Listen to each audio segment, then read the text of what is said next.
प्रेम से कहना सत्संगत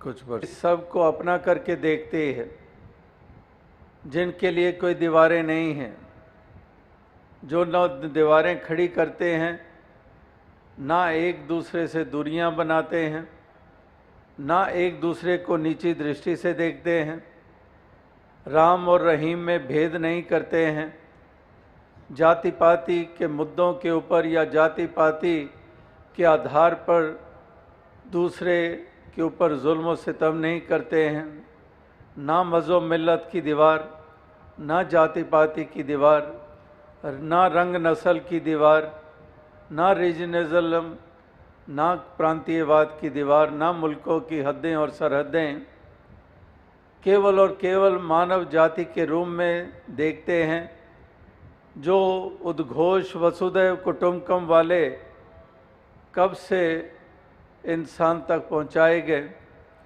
उसी अनुसार वही दृष्टि रखते हैं कि वसुधैव कुटुंबकम के सारे ही धरती के ऊपर बसने वाले तमाम लोग एक कुटुंब का हिस्सा हैं, एक परिवार का हिस्सा हैं।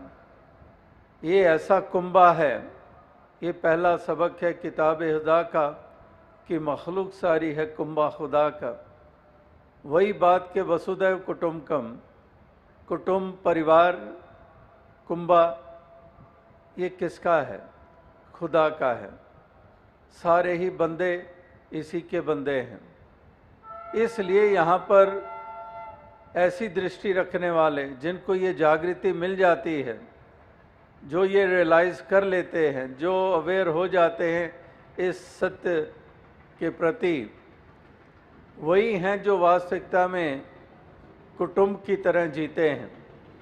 उनके लिए कोई भी ऊंच नीच नहीं होता है।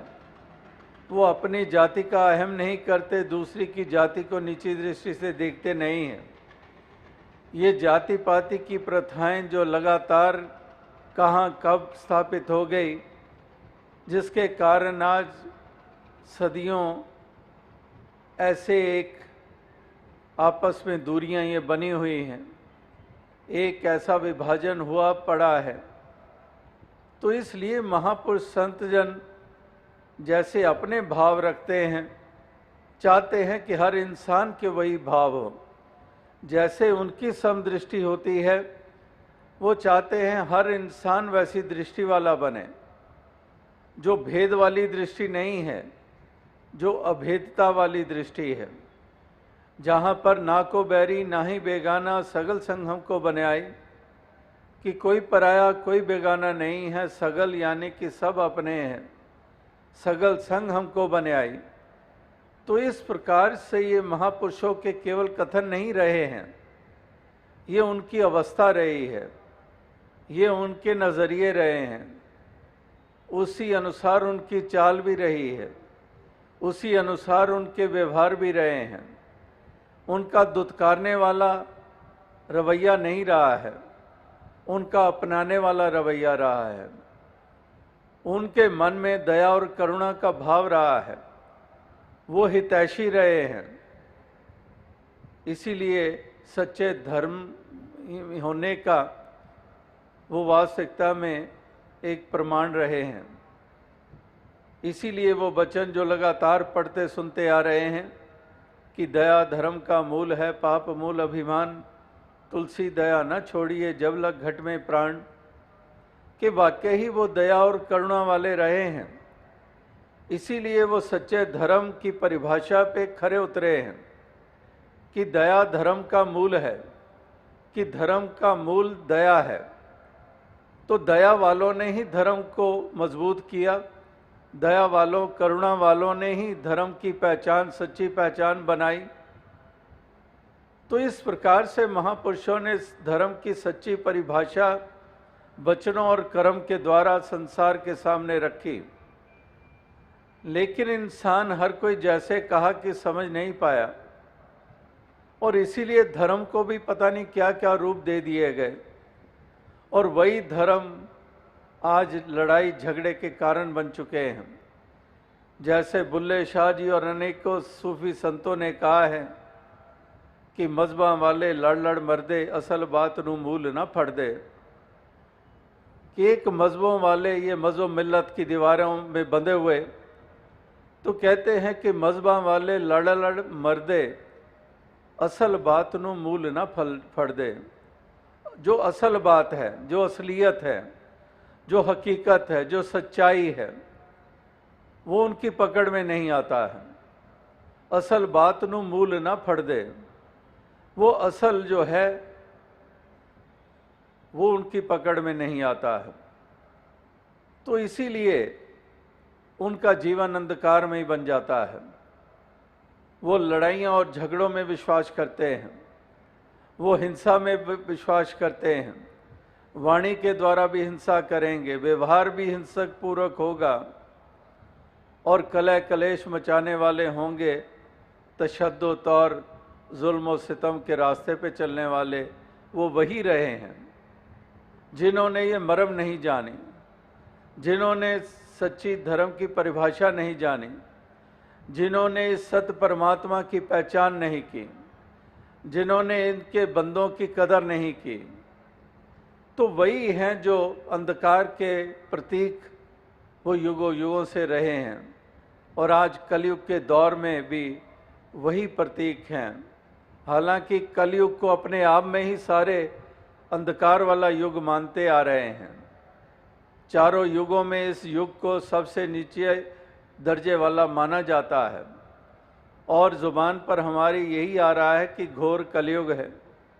घोर कलयुग इसीलिए है क्योंकि यही बंदा जो खुदा का बंदा होने के बावजूद, जो आत्मा हर बंदे में परमात्मा की अंश के रूप में है, ज्योत है, लेकिन अज्ञानता ने इसकी चाल को कैसी बना दिया है कि एक घोर कलयुग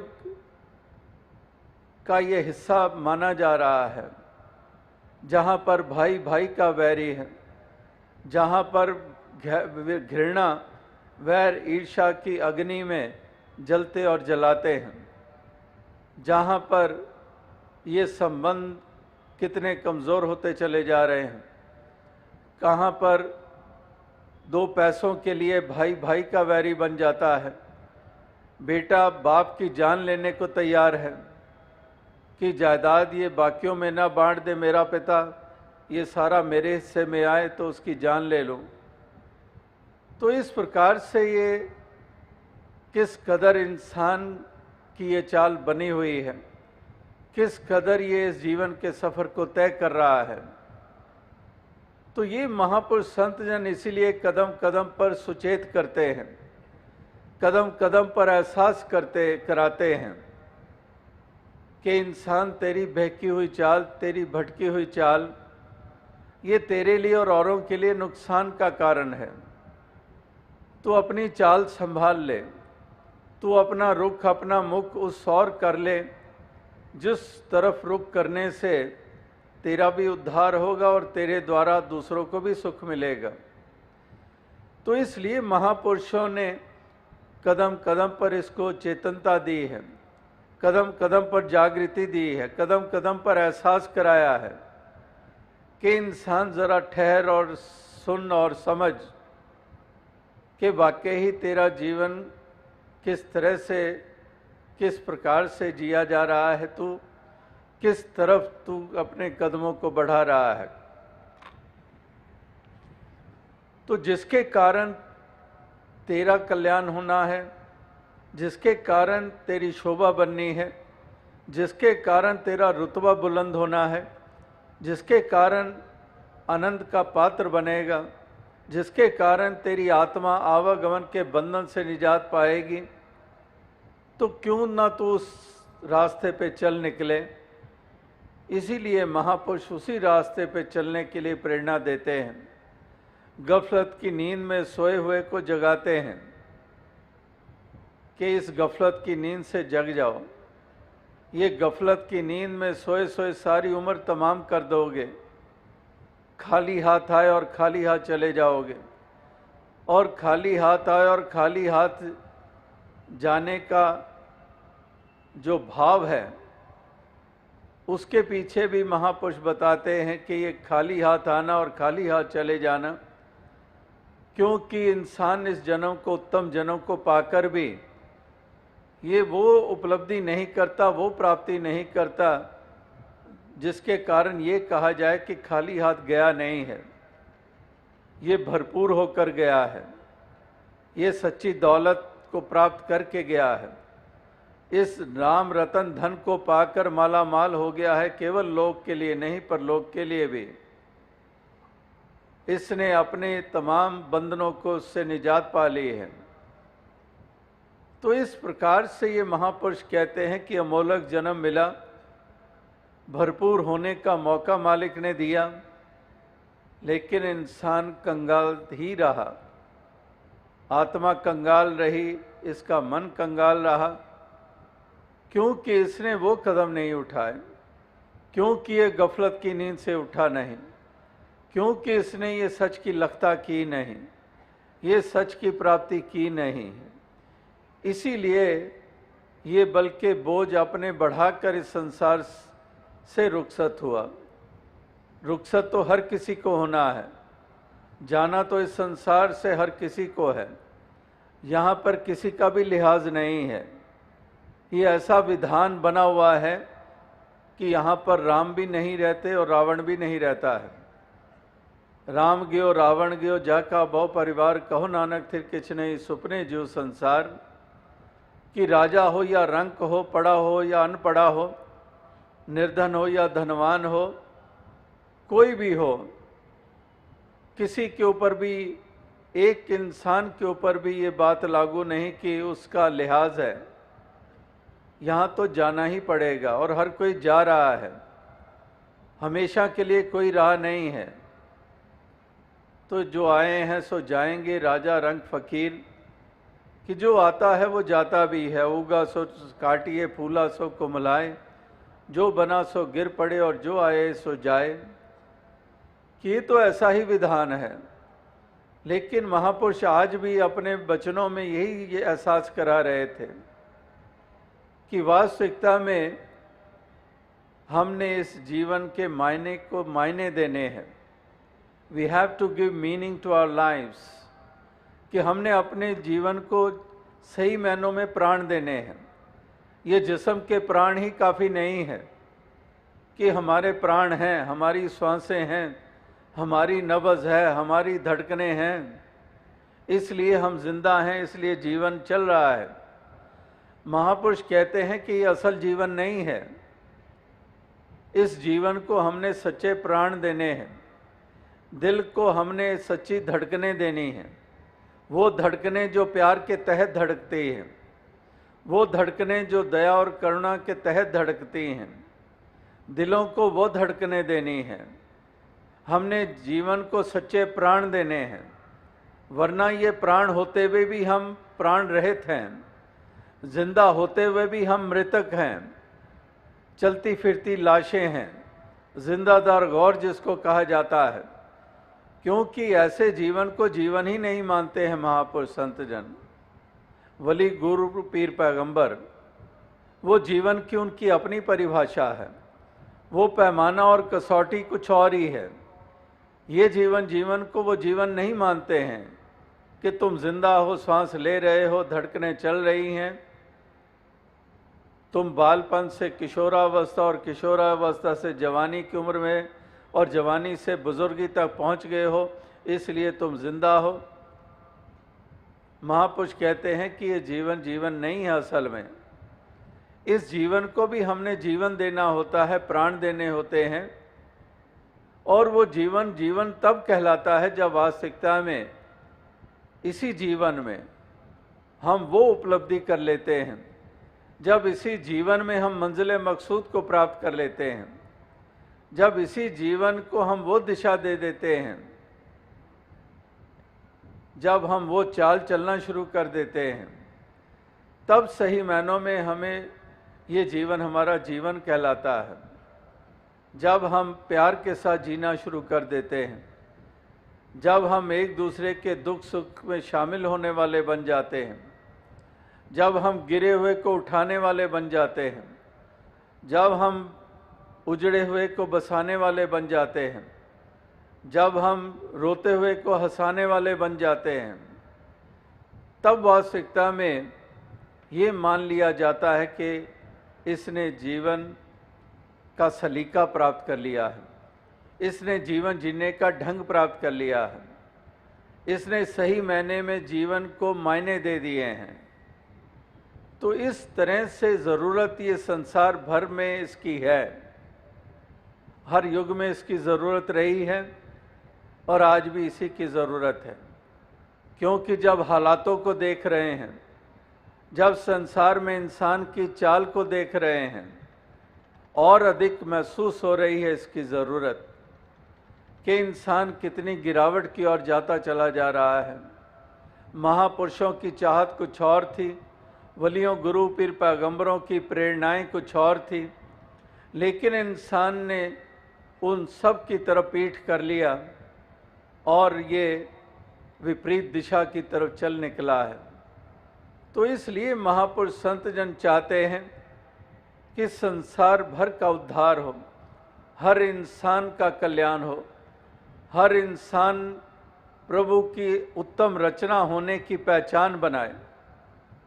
जो महापुरुषों ने कहा कि तमाम योनियों में से ये श्रेष्ठ योनि वाला ये इंसानी योनि है, तो वाकई वो अपनी पहचान बनाए इस रूप में कि वाकई उत्तम जन्म में आया है। जिस जन्म को पाना हीरे जैसा अमोलक जन्म माना गया है, लेकिन यही इंसान की जब नादानी हो जाती है तो यही हीरे वाला जन्म कौड़ी वाला जीवन बन जाता है। इसीलिए कहते हैं कि हीरे जैसा जन्म है कौड़ी बदले जाए, कि ये कौड़ियों के भाव चला जाता है। हीरे जैसा जन्म तो था लेकिन कौड़ियों के भाव चला गया। तो इसीलिए महापुरुष संतों का कथन ये युगों युगों से यही रहा है कि इंसान तो अपना उद्धार कर ले, तो अपना कल्याण कर ले, तो मालिक खालिक से अपना नाता जोड़ ले, ये सच की प्राप्ति कर ले, ये सत्य का बोध हासिल कर ले, और सत्य का बोध हासिल करके तो अपना मुख उजला कर ले। ये सत्य का बोध हासिल करके जन्मों जन्मों की भटकन से निजात प्राप्त कर ले, आत्मा को मोक्ष और मुक्ति प्रदान कर ले।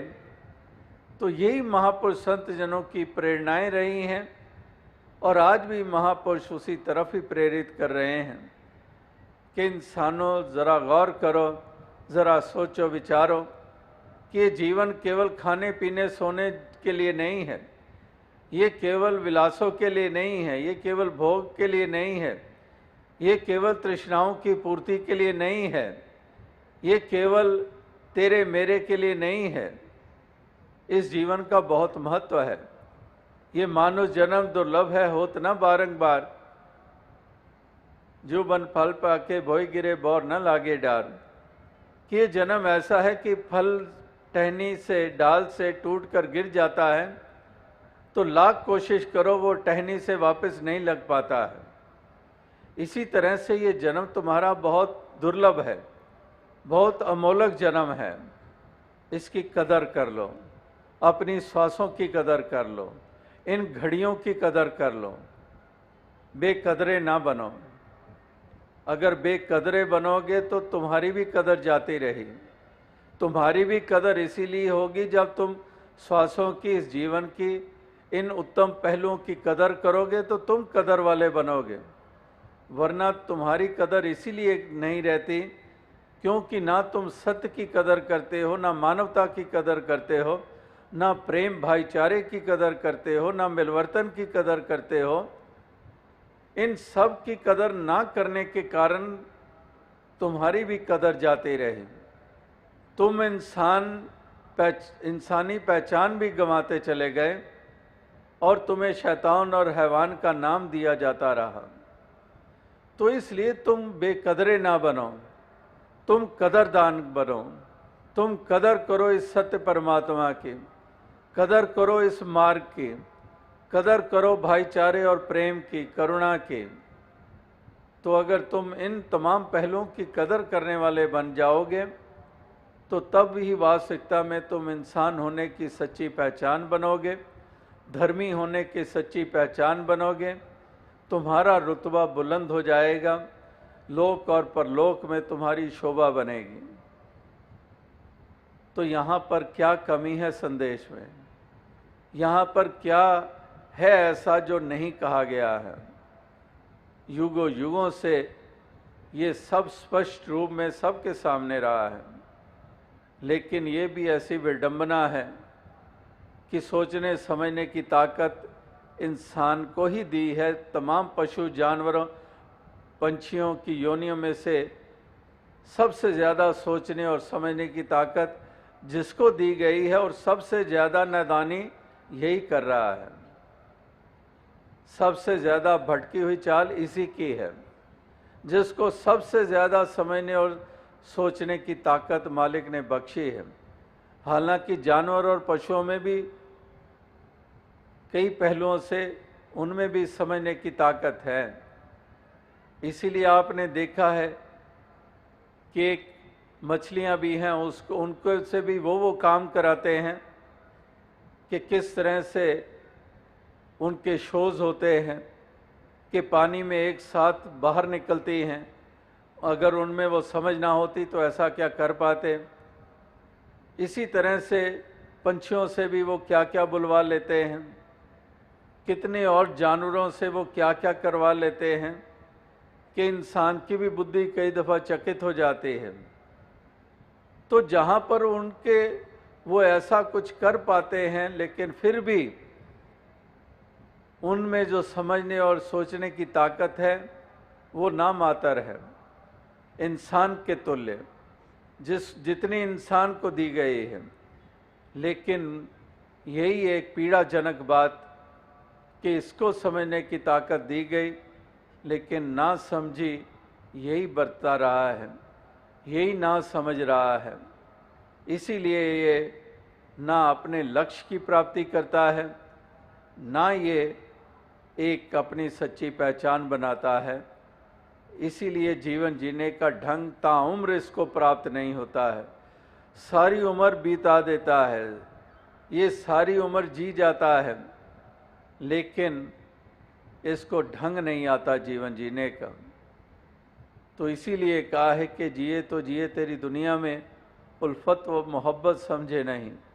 कि जीने को जिए तेरी दुनिया में, लेकिन उल्फत और मोहब्बत ये समझे नहीं। हमने उल्फत और प्यार, प्रेम, खलूस, इन भावनाओं से अपने हृदय को युक्त किया नहीं, और इसीलिए हम नुकसान उठाते चले गए, औरों का भी नुकसान हम करते चले गए। तो अवसाद संगत कहने का तात्पर्य यही है कि महापुरुष संत जनों ने जो पैगाम, जो संदेश दिए हैं, वो हर इंसान के हित के लिए हैं। क्योंकि भक्त परोपकारी होते हैं, हितकारी होते हैं, तो ये हित करने के तहत ही ये पैगाम देते आ रहे हैं। वरना उनको क्या लेना देना। कबीर जी को क्या पड़ी है, अपना उद्धार हो गया, सच की प्राप्ति हो गई, आत्मा मोक्ष और मुक्ति की पात्र बन गई, आनंद से जी रहे हैं, क्या लेना देना।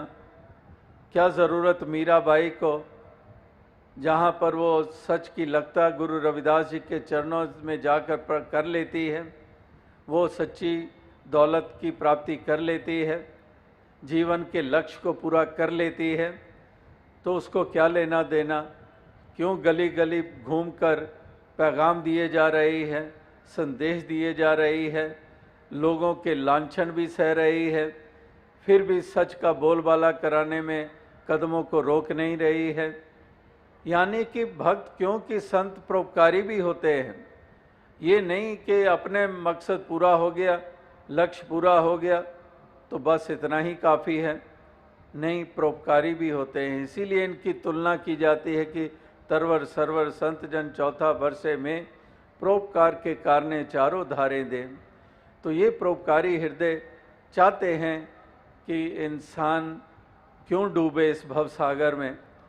ये हर किसी का बेड़ा पार करने के लिए, ये भवसागर से पार उतारने के लिए ये परोपकार करते हैं कि इंसानों का बचाव हो, हर आत्मा का बचाव हो।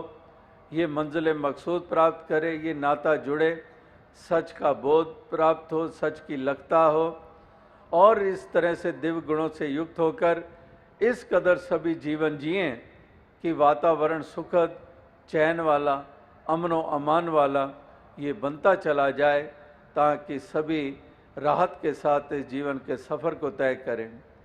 तो ये एक जज्बा परोपकार का है जो इस तरह से भक्तों को इस तरफ चलाते चला जाता है और ये कदम भक्त अपने रोकते नहीं हैं और ये उत्साह बना रहता है, ये लगन बनी रहती है और उसी लगन के तहत ही आप यहाँ पर उपस्थित हैं।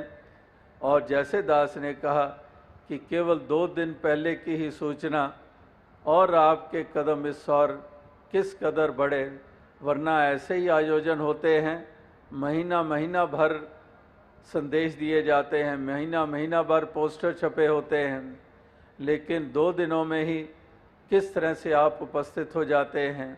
और ये पहला ही ऐसा मौका नहीं है, लगातार ऐसे ही हो रहा है। पीछे पंजाब में जाने का मौका मिला, वहाँ पर भी पहले स्टेशन को इसी तरह से 3 दिन पहले ही सूचना मिली और वहाँ पर इतना उमड़ता हुआ सागर, यानी कि जिनको लगन लगी होती है वो तो हर वक्त तैयार रहते हैं, हर वक्त उत्साहित रहते हैं कि परोपकार में किसी प्रकार से योगदान हो पाए।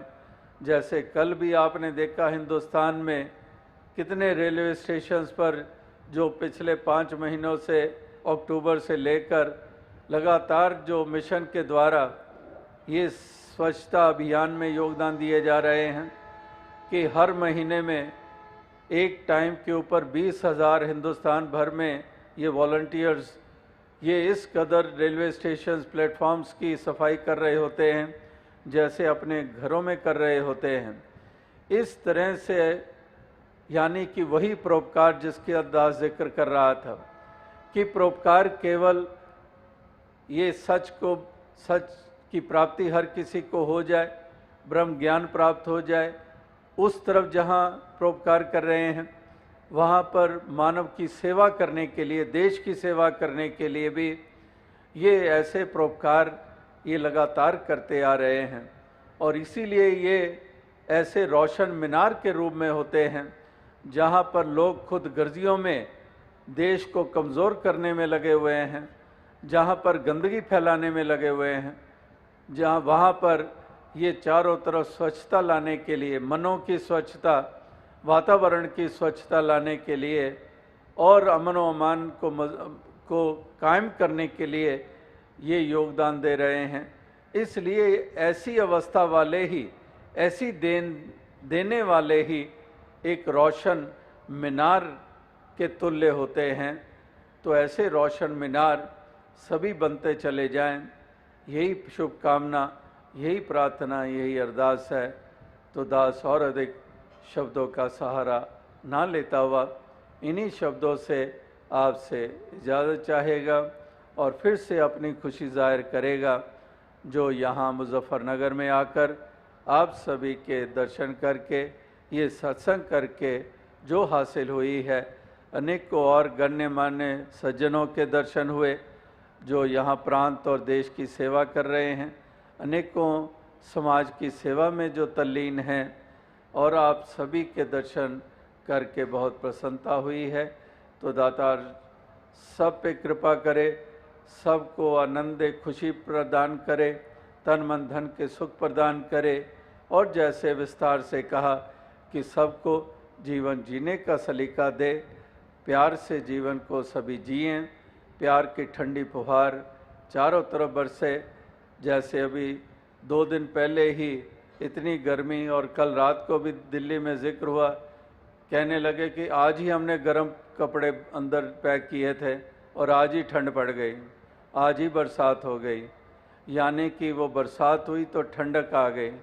इसी तरह से ये प्रेम की भी ठंडी फुहार जो है, प्यार की भी फुहार ऐसी ठंडी फुहार है जो हमें शीतल कर देती है, जो हमें ठंडक दे देती है। तो इस तरह से ये प्यार की ही फुहार बनकर चारों तरफ बरसते चले जाएं और ठंडक की ठंडक हो, तपश बहुत हो चुकी, ठंडक ही हो, शीतलता ही हो, सभी इस प्रकार से इस जीवन के सफ़र को तय करें। साध संगत जी, धन्य को।